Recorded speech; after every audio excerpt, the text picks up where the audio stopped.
अभी तक हमने जो क्या किया था, कोलिजन का जो पार्ट था उसको हमने फिनिश किया था और आई होप कि आप लोग प्रैक्टिस करेंगे कोलिजन में। उससे पहले भी जो चैप्टर लॉ ऑफ मोशन करा था उसमें भी क्वेश्चन कुछ कराया तो उसको प्रैक्टिस आप करेंगे। Now here I am going to start some new topic, system of particles and rotational of the motion.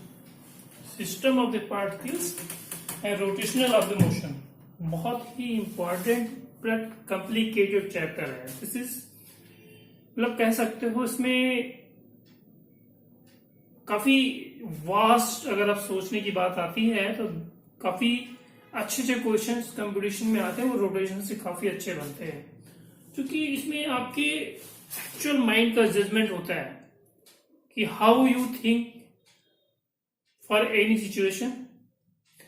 But अब इसमें रोटेशन की बात जहां तक आती है तो उसमें सबसे पहले एक पॉइंट हमारा आता है, how you will calculate the center mass of body.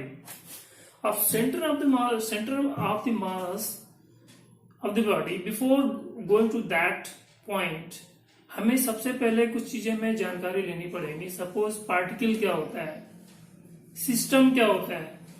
Particle को अगर डिफाइन करेंगे तो कैसे डिफाइन करेंगे? Particle is simply just, you can say just like a object. Particles is just like a object whose mass is finite. उसका जो मास होगा वो फाइनाइट होगा, बट उसकी साइज और स्ट्रक्चर को आप नेग्लेक्ट कर देते हैं। अगर हम पार्टिकल को डिफाइन करते हैं एक लेमन लैंग्वेज में तो उसको हम क्या बोलेंगे कि just particle is as a object having finite mass considering size and structure neglected, right? अब हम सिस्टम की बात करते हैं। सिस्टम क्या होता है? System is being constituted of n number of particles, मतलब उसमें ढेर सारे जो है पार्टिकल्स होंगे जो आपस में उसको कंसिस्ट करके बनते हैं। मतलब this is consisted of n number of particles called the system, कुछ हम जो आपस में इंटर फोर्स अप्लाई कर दे एक दूसरे के ऊपर, राइट? तो ये हो गया आपका पार्टिकल क्या होता है, सिस्टम क्या होता है, थोड़ा सा आइडिया लेना पड़ेगा। आपको मैंने बता दिया पार्टिकल के बारे में, सिस्टम के बारे में। और फिर आते हैं क्या नाम है, सेंटर ऑफ द मास। और the center of the mass, center of the mass is the point where entire mass is being concentrated. सारा मास जो है कंसंट्रेट होता है उस पॉइंट पे। Suppose you are having two masses, this one and this one, m1 and m2, right? इनका अगर centre mass suppose you are going to calculate तो हम सपोज इनका position vector this is r1, इसका position vector this is r2। तो centre mass कहीं यही लाई करेगा, इसका पोजीशन वेक्टर क्या होगा, rcm। तो this is rcm is equal to m1 r1 m2 r2 upon m1 plus m2। This will be this position vector of centre of mass of two body. ठीक है। अब suppose you are having a system जिसमें n particles हैं तो उनका centre of mass कैसे होगा, तो you will be like this m1 r1 m2 r2 that will contribute to m1 r1 rn divided by m1 plus m2 that will continue to mn। इसको sigma से summation करेंगे तो I is equal to 1 to n mi ri divided by capital M। capital is just you can say like this। ये तो दो particle का हो गया अगर सेंटर ऑफ मास निकालते हैं पोजीशन वेक्टर का। और इसी तरीके n पार्टिकल हैं तो उसको इस तरीके से निकालेंगे n पार्टिकल के। लेकिन suppose you are having a body जिसमें जो है जो मास का डिस्ट्रीब्यूशन हो कंटिन्यूअस हो, तो उसमें क्या करते हैं, जो समीशन हम करते हैं इसकी जगह पे हम क्या करते हैं, इंटीग्रेशन का हम यूज करते हैं। सिंपली जो हम समेशन कर रहे होते हैं एन नंबर ऑफ पार्टिकल्स जो हैं उसके लिए हम सिंपली इंटीग्रेशन का यूज करते हैं।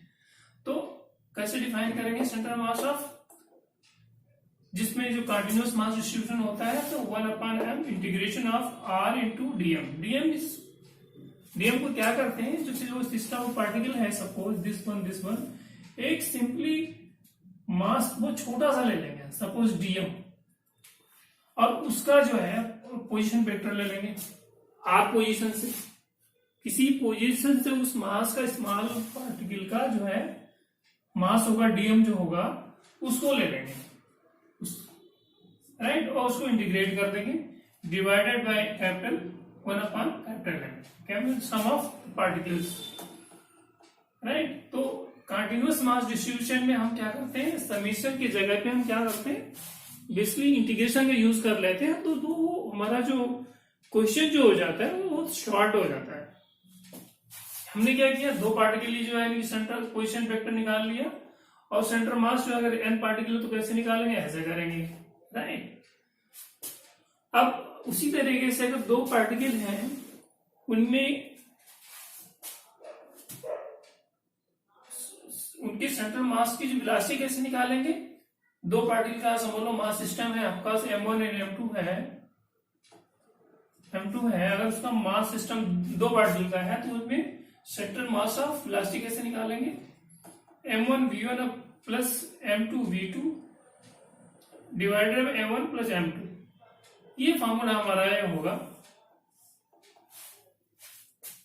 तो ये this is the starting thing जो हम सेंटर ऑफ मास के बारे में पढ़ेंगे, और इसमें क्वेश्चन थोड़ा सा बनते हैं, बहुत ही कॉम्प्लिकेटेड तो नहीं कह सकते, लेकिन you have to calculate the coordinates, X Y coordinates, X Y Z coordinates निकालने पड़ जाते हैं, तो आप सेंटर ऑफ मास निकाल लेंगे। तो उसके बाद जब ये थ्योरी में, तो सिंपली आपको इतने माइंड में रखना है कि what is the particle, what is the system, और what is center of mass. Center of mass में जो है बेसिकली क्या होता है, एक्सटर्नल फोर्स के लिए हम अभी आज इतने ही बताएंगे थोड़ा, कि what is the center of mass, what is the particle और सिस्टम, और सेंटर ऑफ मास के फॉर्मूले कैसे होते हैं, इन्हीं को हम यूज करके जो है सेंटर ऑफ मास निकालेंगे, ठीक है। उसके बाद हम न्यूमेरिकल्स करेंगे थोड़ा, जो आ चुके हैं कंपटीशन में,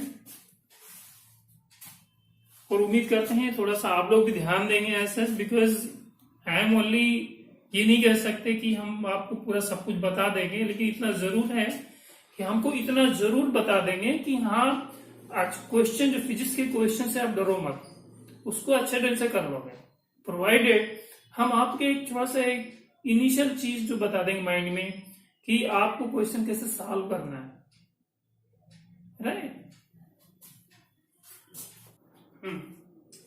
अभी तक जो मैंने सेंटर ऑफ मास के बारे में थोड़ा डेफिनेशन वगैरह दिया था, आज हम सेंटर ऑफ मास कैसे निकालते हैं, देखते हैं कैसे निकालते हैं। सपोज इन स्टार्टिंग में हम पहला देखते हैं, कोई हमारा you are having a rod जिसकी लेंथ आपके पास L है और उसका मास कैपिटल M है। अगर इसका हमें सेंटर ऑफ मास निकालना तो कैसे निकालेंगे, कल हमने एक डिफाइन किया था कि सपोज जब मास का डिस्ट्रीब्यूशन जो है कंटिन्यूअस होता है, तो हम समेशन नहीं करते, हम इंटीग्रेशन का हेल्प लेते हैं। सपोज ये हमारा यूनिफॉर्म रॉड है जिसकी लेंथ L है, और उसका हमें सेंटर ऑफ मास निकालना है, तो सबसे पहले क्या करेंगे, कोई स्मॉल मास ले लेंगे, सपोज इसी पे स्टार्टिंग पॉइंट से एक्सिस्टेंस पे dm हो गया, और दिस इज dx, उसका तो, और इसका जो है सेंटर मास कैसे निकालेंगे, कल इंटीग्रेशन का सहारा लेना था, x into dm is this mass पर unit length of this one, small amount का, ये स्मॉल मास का जो dm है ये कैसे होगा, dm is equal to m upon l into dx, 1 upon M, और इंटीग्रेशन कहां से करें, दिस इज स्टार्टिंग पॉइंट और इसकी लेंथ कितनी एल है, 0 to L x dx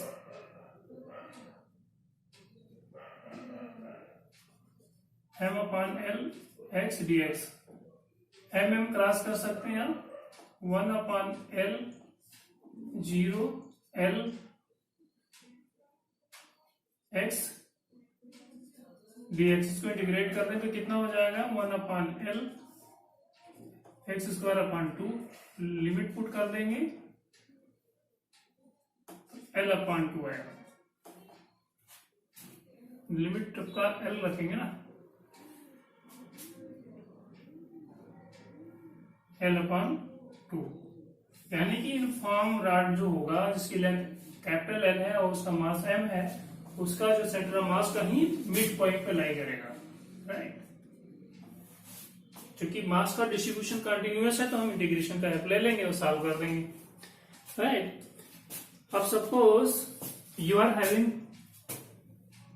equilateral triangle, ठीक है, और इसके 3 कॉर्नर्स पे जिनकी साइज का जो उसका इक्वल साइज के हैं, सपोज साइज 1, मतलब जो लेंथ है सबकी सेम है, दिस वन सबकी सेम है, राइट। और एवरी कॉर्नर पे मास m1 जो है, m1 m2 m3 पुट किया गया है। अब इसका जो सेंट्रल मास निकालना है कि कहीं जो इस जो पार्टिकल्स रखे गए हैं इसके कॉर्नर पे, तो उनका सेंट्रल मास कितना होगा, कहाँ निकलेगा। तो सेंट्रल मास निकालने क्या करते थे हम, हमें क्या करना पड़ेगा, कोऑर्डिनेट्स निकालने पड़ेंगे, एक्स वाई कोऑर्डिनेट्स। सपोज यहाँ कोऑर्डिनेट्स कितने होंगे, 0 0 हो गया, राइट। यहाँ कितना हो सकता है, 0 a हो जाएगा, यहां से यहां तो डिस्टेंस कितनी है, a हो गई ना, तो 0 a हो गया। यहां का कोऑर्डिनेट्स कैसे निकलेगा, आप यहां से परपेंडिकुलर ड्रॉ कर दें, राइट। ये कितनी डिस्टेंस हो जाएगी, a/2, राइट। तो अभी हमें इसका कोऑर्डिनेट्स निकालना पड़ेगा। जब ये कोऑर्डिनेट्स निकल आएगा तो आप जो है सेंटर ऑफ मास निकाल सकते हैं। ये कैसे आएगा, suppose this is a, this is b, this is c, this is d।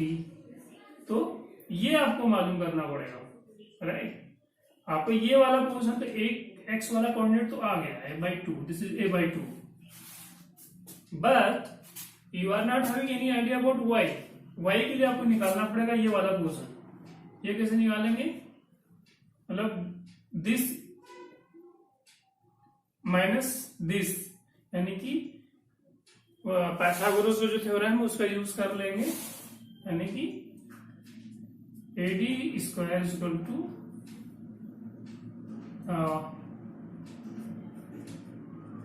AB square minus BD square, right.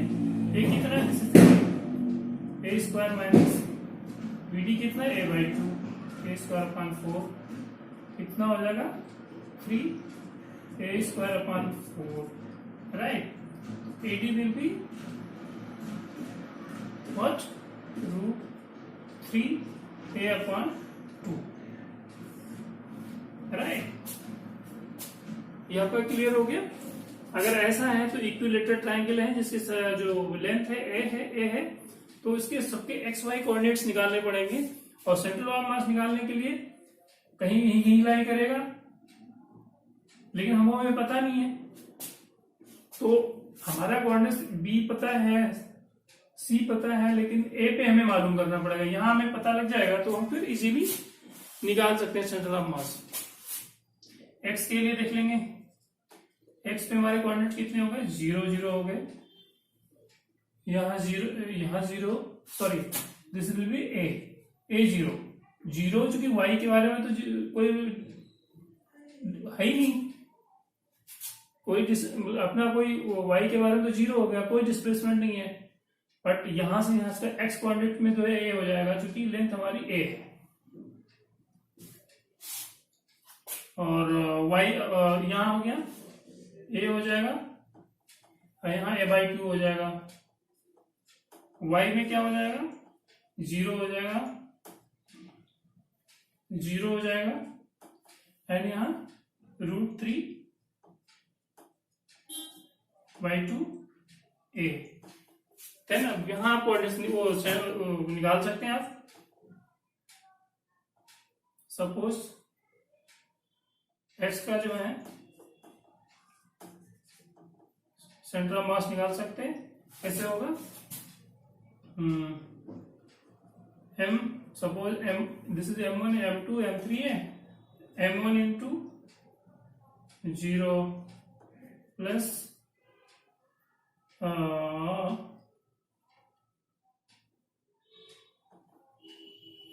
This is m, sorry this is, यहाँ के लिए देख लेंगे हम, सपोज ये है, this is m2 m1 m2 m3। अगर यहां से स्टार्ट करते हैं तो m2 into 0 plus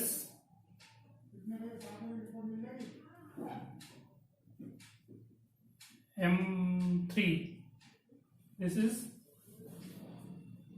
m3 into a plus m1 into a/2 on m1 plus m2 plus m3। ठीक है, अब ये जो आ जाएगा आपका x वाला हो जाएगा कोऑर्डिनेट्स। इसी तरीके से आप y का निकाल सकते हैं। y में कैसे निकलेगा, y में कैसे निकलेगा, m2 into 0 plus m3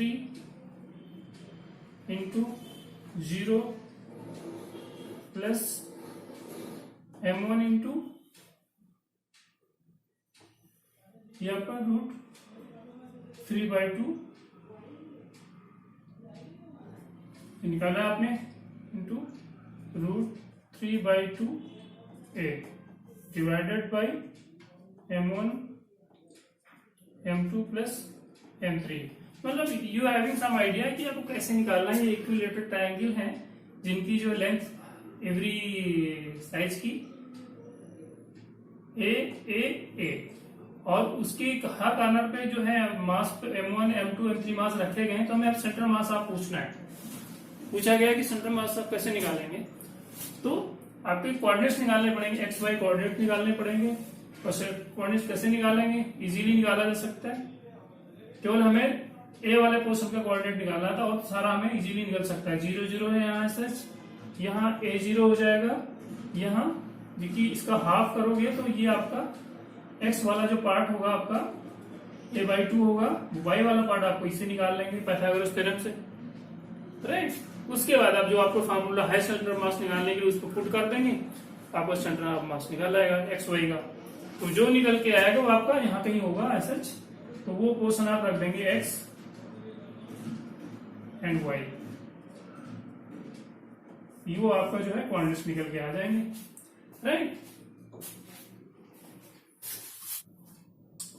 now आपके पास थर्ड क्वेश्चन है, तीसरा वाला क्वेश्चन है, ये circular plate of uniform thickness has a diameter 56 centimetre. मतलब this is your original plate जिसका जो है डायमीटर 56 है, यानी कि capital R to 28 centimetre, right. और a circular portion of diameter 42 centimetre is remove from one edge of the plate, small r equal to 21। मतलब ये रिमूव कर दिया गया है। एक्चुअल डायमीटर तो आपका दिस वन है, दिस इज रेडियस आपका हो जाएगा 28, और दूसरा जो रिमूव किया गया है जिसका जो है रेडियस होगा 21, राइट। तो find central mass of the remaining part. Remaining part ये शेड है, सपोज इसका सेंट्रल मास मालूम करना है। सपोज इसका जो है सपोज यहां लाई कर रहा है, suppose this one is C1 and this is C2, यही कहीं कंसिडरेट कर रहा है, तो हमें अब रिमेनिंग पार्ट का सबसे पहले मास निकालना पड़ेगा। सपोज ओवरऑल डिस्क है, उसका मास सपोज कैपिटल M है, तो मास पर यूनिट एरिया इसका कितना निकाल सकते हैं, कितना होगा, मतलब जो बिगर वन है पाई R बाई 2 स्क्वायर M, मतलब दिस वन रेडियस आपका जो डायमीटर है ना, तो दिस ये आपका जो है डायमीटर था, तो this is pi R square M capital बड़े वाले प्लेट का हो गया, मास पर यूनिट एरिया, ये कितना आ जाएगा, pi into 28 whole square M this one, right. इसी तरीके से जो स्मॉलर प्लेट है, जो उसे कट कर किया गया है किसी एज पे, जिसका जो रेडियस 21 है, उसका कितना निकल के आ गया है, सपोज उसका M1 हो गया मास आपका, जो कट करके किया गया है, तो पाई मास पर unit area pi R square equal to pi into 21 का होल स्क्वायर इंटू M। तो अब रिमेनिंग पार्ट क्या हो जाएगा,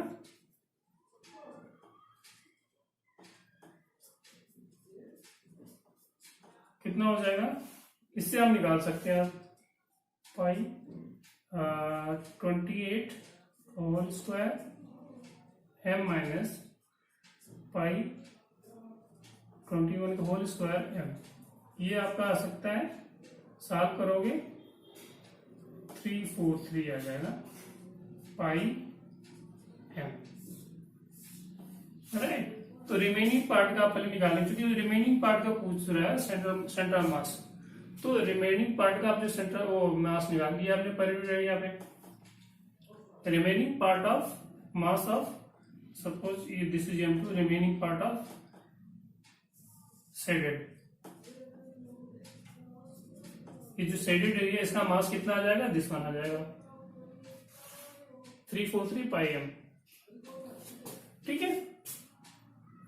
तो अब सेंटर ऑफ मास कैसे कर सकते हैं, सपोज जो कट किया गया था उसका मास सपोज C1 पे लाई कर रहा है, और जो रिमेनिंग पार्ट का जो मास लाई कर रहा है C2 पे, तो इसका जो सेंट्रल मास जो है ना कि कहाँ होंगे, यही होंगे कहीं O पे होंगे, जो एक्चुअल में उसका जो सर्कुलर क्या नाम है, circular plate of uniform thickness, जो इसका एक्चुअल जो सेंट्रल मास यहाँ है सच, ठीक है। तो अब कैसे निकालेंगे, तो इसके तरीके से निकालने के लिए क्या कर सकते हैं, हम सबके मास निकाल चुके हैं, तो moment of M2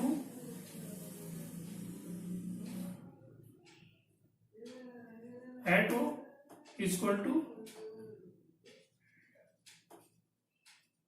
moment of M1 at O। Solve करते हैं हम, कितना निकल के आपके आया, मोमेंट ऑफ यानी कि 343 pi M into OC2 equal to, और M1 कितना है इसका जो कट किया गया था,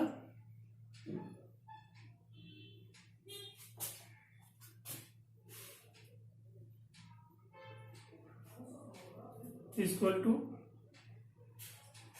पाई 441 पाई M करोगे तो इतना आएगा जिसका, into 441 pi M O C1, moment of M2 at O और moment of equal to moment of M1। M1 किसका है, जो कट किया गया था, और जो रिमेनिंग का उसको निकाल लेंगे, और रिमेनिंग पार्ट का सेंटर ऑफ मास निकाला जा रहा है। तो कैसे सॉल्व करेंगे, O C2 equal to 441 upon 343 pi आप क्रॉस कर सकते हैं आप, और OC1 is what 441,343 into OC1 is what OC1 कैसे निकलेगा, एक्चुअल रेडियस ये है 28 माइनस, और दूसरा रेडियस जो बचा हुआ है OC1 कैसे निकल सकता है, इतने में से इतना निकाल लेंगे तो आपका हो जाएगा आपका how much 441 divided by 343 into what, ये कितना हो जाएगा 7,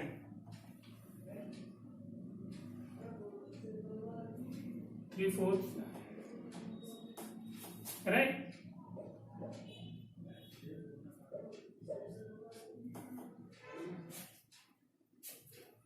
ट्वेंटी 28 माइनस 7 हो गया, और इससे इसको डिवाइड कर देंगे, कितना हो जाएगा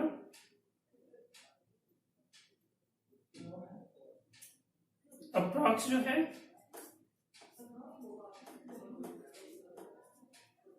9 सेंटीमीटर आएगा, मतलब centre of mass of remaining part का 9 सेंटीमीटर आएगा। This will come. अच्छा क्वेश्चन था, थोड़ा सा माइंड में होना चाहिए, हम कैसे सॉल्व करेंगे। पहले उसमें कुछ नहीं करना था, मास पर unit area of the bigger plate का निकाल लिए, उसके बाद जिसको कट किया गया था उसका निकाल लिए, फिर जो रिमेनिंग पार्ट है उसका मास निकाल लिया पर यूनिट एरिया। फिर अब वो जिस मोमेंट पे जो है उनका जो किसी पॉइंट पे लाई कर रहे हैं, सपोज इसका जो है मास लाई कर रहा है C2 पे, उसका शेडेड एरिया का, और जो कट किया गया तो उसका मास जो है लाई कर रहा है C1 पे, और उनकी जो सेंट्रल मास है एट O पे हैं।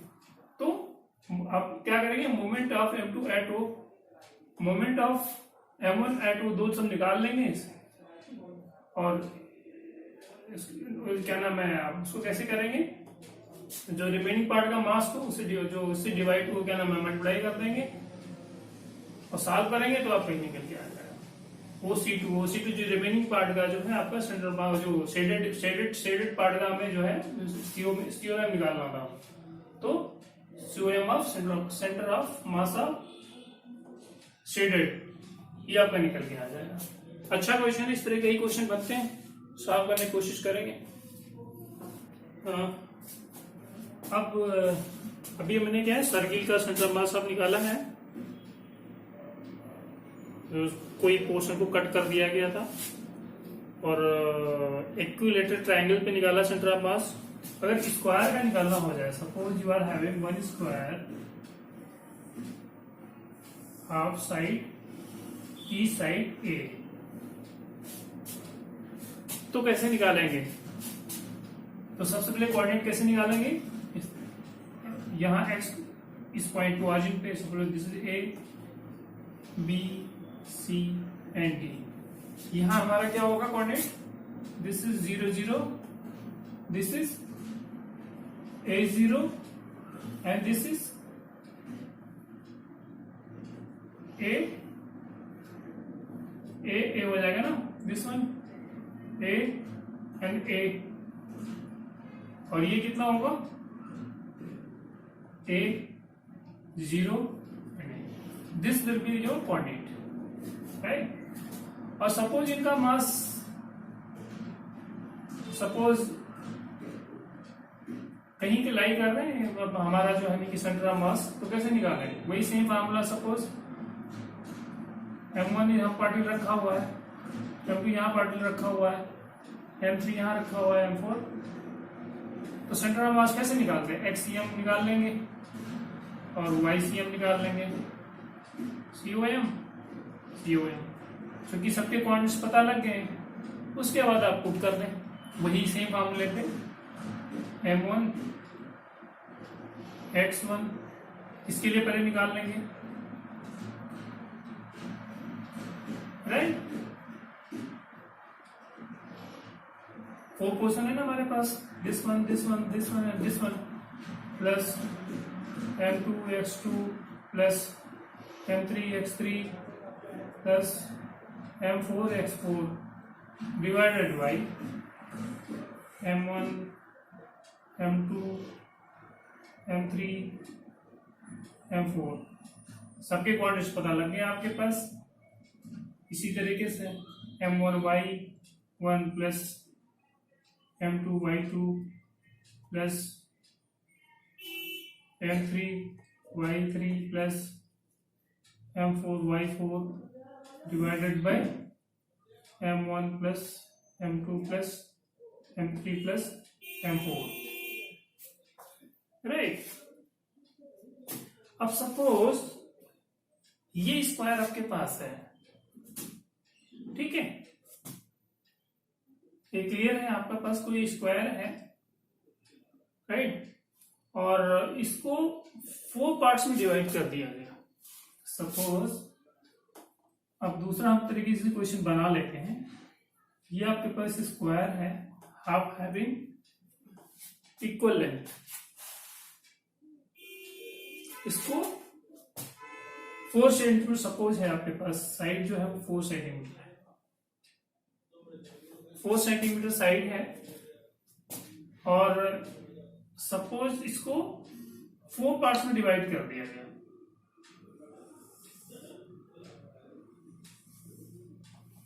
राइट, इस तरीके से। उसमें एक पोर्शन को कट कर दिया गया, कट कर दिया गया।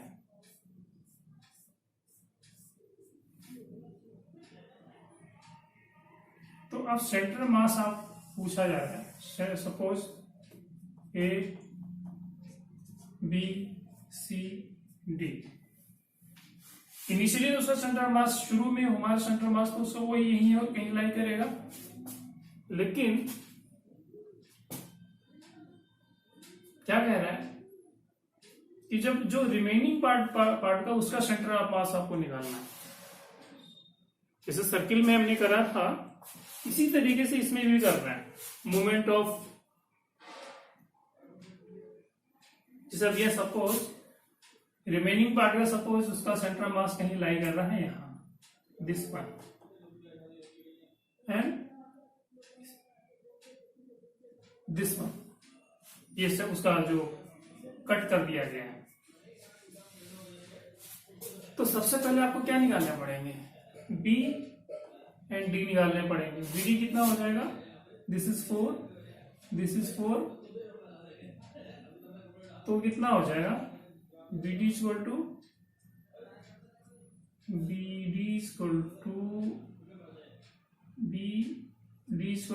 बिकॉज सबके जो है साइड के जो लेंथ है सेम है। सपोज ये एल है, ये एल है 4 सेंटीमीटर सबके हैं, तो बी डी इक्वल टू 4 का स्क्वायर प्लस 4 का square equal to 32 into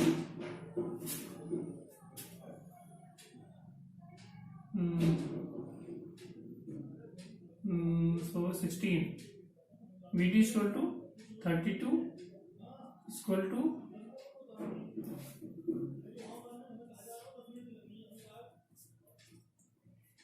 4 into 2 √2, ये आपका हो जाएगा दिस वन, और दिस इज सपोज ओ, शुरू में जो हमारा सेंटर मास ओ है, तो और ये आप समझ लो ओ डैश ले लें आप, और ओ डैश डबल डैश ले लें आप। तो सपोज इक्वल पार्ट में डिवाइड किया गया है, तो ये अब हमें सेंटर मास हम निकालना है, फिर आप रिमेनिंग पार्ट का अराउंड ओ। तो मोमेंट ऑफ रिमेनिंग पार्ट का सपोज रिमेनिंग पार्ट में कितने मास हो जाएंगे, मतलब इक्वल पार्ट में उसका जो एक पार्ट निकाल दिया, इक्वल पार्ट में एक पार्ट निकाल दिएगा तो मास फ्रैक्शन में कितना बचेगा 3m इंटू यानी moment of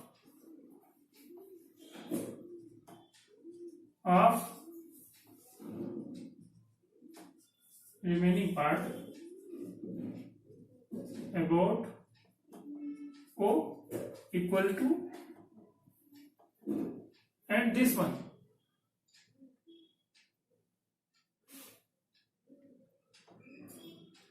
moment of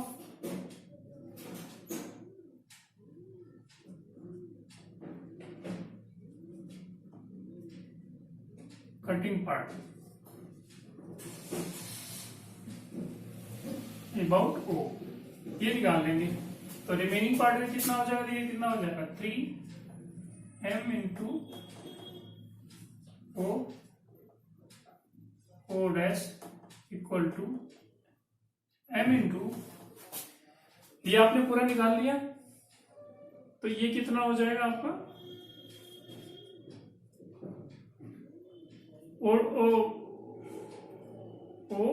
O dash कितना हो जाएगा √2 हो जाएगा, बिकॉज ये इतना हो जाएगा 2√2 एंड दिस वन हो जाएगा √2, O dash equal to m cut सकता है √2/3, यानी कि सेंटर ऑफ मास आपका जो रिमेनिंग पार्ट का ये निकल गया है।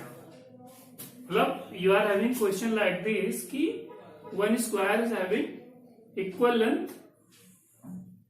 ठीक है, और उसमें से सेम साइज का एक मास कट करके निकाल दिया गया है, एक कट कर दिया गया है, राइट।